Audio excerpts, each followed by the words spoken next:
बेंगलुरु का Yelahanka air force station पे 10 से 14 फरवरी तक ऑर्गेनाइज्ड एरो इंडिया 2025 में ग्लोबल डिफेंस सेक्टर में इंडिया की ग्रोइंग प्रोमिनेंस को शोकेस किया गया। इस इवेंट में 84 कंट्रीज के 900 से ज्यादा एग्जीबिटर ने भाग लिया, जिन्होंने अपनी एरो स्पेस और डिफेंस कैपेबिलिटीज को एडवांस करने के लिए इंडिया की कमिटमेंट को हाईलाइट किया। इंडिया जहां actively advance fighter jet acquire करके अपनी एयरफोर्स को मॉडर्नाइज करने की कोशिश कर रहा है, वहीं इस प्रयास में प्राइमरी कंटेंडर में रशिया का Su-57 फैलन और यूएस का F-35 लाइटनिंग सेकंड शामिल है। दोनों एयरक्राफ्ट को एरो इंडिया 2025 में प्रोमिनेंटली डिस्प्ले किया गया, जो एक हिस्टोरिकल इवेंट था जब राइवल नेशन ने एक साथ अपने 5th जनरेशन के फाइटर को शोकेस किया। इंडियन एयरफोर्स कॉम्बैट स्क्वाड्रन के डिक्रीजिंग नंबर को एड्रेस करने और रीजनल एनिमीज के अगेंस्ट अपने डिफेंस कैपेबिलिटीज को मजबूत करने के लिए अपने फ्लीट को मॉडर्नाइज करने पर सक्रिय रूप से काम कर रही है। नए फाइटर जेट्स के लिए IAF की रिक्वायरमेंट में advance stealth feature, superior avionic, multi रोग कैपेबिलिटीज और एक्सिस्टिंग इंफ्रास्ट्रक्चर के साथ कंपैटिबिलिटी शामिल है। रशियन Su-57 फैलन और यूएस F-35 लाइटनिंग सेकंड दोनों को इन क्राइटेरियाज को मीट करने के लिए पोटेंशियल कैंडिडेट के रूप में इवेल्युएट किया गया है। फरवरी में रशिया ने ऑफिशियली इंडिया में Su-57 के डोमेस्टिक प्रोडक्शन का प्रपोजल रखा, जो मेक इन इंडिया इनिशिएटिव के साथ अलाइन करने के साथ ही साथ इंडिजिनियस डिफेंस मैन्युफैक्चरिंग को बढ़ावा देने के लिए टेक्नोलॉजी ट्रांसफर ऑफर करता है। वहीं यूएस के प्रेसिडेंट डोनाल्ड ट्रंप ने प्राइम मिनिस्टर नरेंद्र मोदी की यूएस विजिट के दौरान इंडिया को F-35 सेल करने की इच्छा जताई। हालांकि फॉर्मल ऑफर और detail negotiation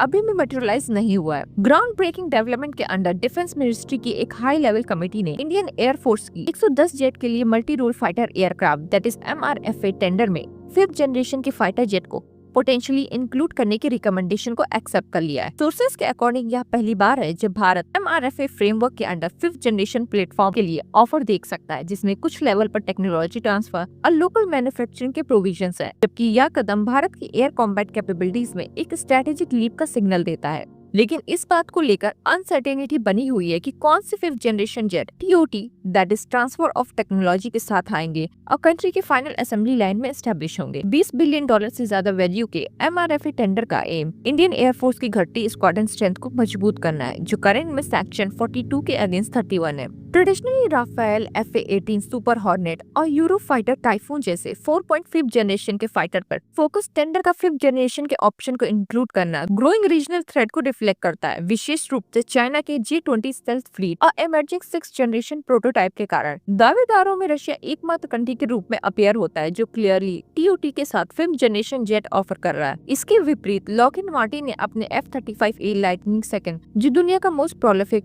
5th generation fighter है, को ऑफर करने में कीन इंटरेस्ट शो किया है, लेकिन MRFA के TOT फ्रेमवर्क के अंडर नहीं। वही रीसेंट न्यूज के अकॉर्डिंग रशिया इंडिया में एग्जिस्टिंग इंफ्रास्ट्रक्चर के साथ 5th जनरेशन के फाइटर जेट Su-57 का प्रोडक्शन स्टार्ट कर सकता है। रशिया ने प्रपोज किया कि इंडिया जिन रिसोर्सेज से Su-30 MKI fighter aircraft manufacture करता है, उन्हीं रिसोर्सेज का यूज Su-57 फाइटर जेट बनाने में भी किया जा सकता है। रशिया ने इंडिया को Su-57 पर जो नया ऑफर दिया है, उसमें कहा गया है कि अगर इंडिया इस डील के लिए राजी हो जाता है तो Russian Su-30 MKI fighter jet manufacture करने वाली इंडियन कंपनी जल्दी 5th जनरेशन के Su-57E फाइटर एयरक्राफ्ट का प्रोडक्शन स्टार्ट कर सकती है। इंडिया के पास पहले से ही around 260 Su-30 MKI fighter jets हैं, जिनमें से 220 से ज्यादा एयरक्राफ्ट का मैन्युफैक्चर रशियन लाइसेंस के under Hindustan aeronautic limited HAL द्वारा भारत में किया गया है। वहीं अदर कंट्रीज की बात करें तो अफ्रीका के नॉर्दर्न में लोकेटेड अल्जीरिया को इस साल रशियन Su-57 फाइटर जेट मिलने वाला है। रशिया और अल्जीरिया के बीच हुए इस डील ने अफ्रीकन नेशन को फर्स्ट एक्सपोर्ट कस्टमर बना दिया है। अल्जीरिया के मिलिट्री पर्सनल को भी रशिया में ट्रेन किया जा रहा है। रिपोर्ट्स के अकॉर्डिंग अल्जीरिया ने 14 रशियन Su-57 परचेज किए हैं। Su-57 की खासियत की बात करें तो यह एक twin engine multi role fighter है, जो एरिकल कॉम्बैट के साथ साथ ग्राउंड और मैरीटाइम स्ट्राइक में भी कैपेबल है। Su-57 में लार्ज पेलोड कैपेसिटी के अलावा स्टेल्थ, सुपर मैन्युवरेबिलिटी और सुपर क्रूज फीचर्स शामिल है। इसका स्लीक एरोडायनामिक डिजाइन और internal weapon bay radar cross section को रिड्यूस करता है, जिससे इसकी सर्वेबिलिटी एनहांस होती है। इसके supersonic cruising speed, advance sensor integration और long range air to surface मार करने वाली और साथ ही हाइपरसोनिक मिसाइल, बॉम्ब्स और प्रिसाइस गाइडेड म्यूनिशन सहित वॉर वेपन शामिल है। F-35 की बात करें तो इसके हार्ट में सेंसर फ्यूजन टेक्नोलॉजी है, जो इसके advance radar, electro optical targeting system से डाटा को पायलट के लिए single real time operation picture में इंटीग्रेट करती है। यह कैपेबिलिटी इसके लो ऑब्जर्वेबल स्टेल्थ डिजाइन के साथ मिलकर F-35 को हेवीली डिफेंडेड एयर स्पेस में घुसने और इफेक्टिवली प्रिसाइज स्ट्राइक करना अलाउ करता है। इन सभी कंडीशन को देखते हुए साथ ही यूएस की इंटरेस्ट के अकॉर्डिंग चेंज होती policies, recent foreign countries like Germany और कनाडा का F-35 पर रिएक्शन और यूएस के हिस्ट्री को देखते हुए दोनों Su-57 और F-35 में से इंडिया के लिए रशियन Su-57 ही बेहतर ऑप्शन के रूप में उभर रहा है।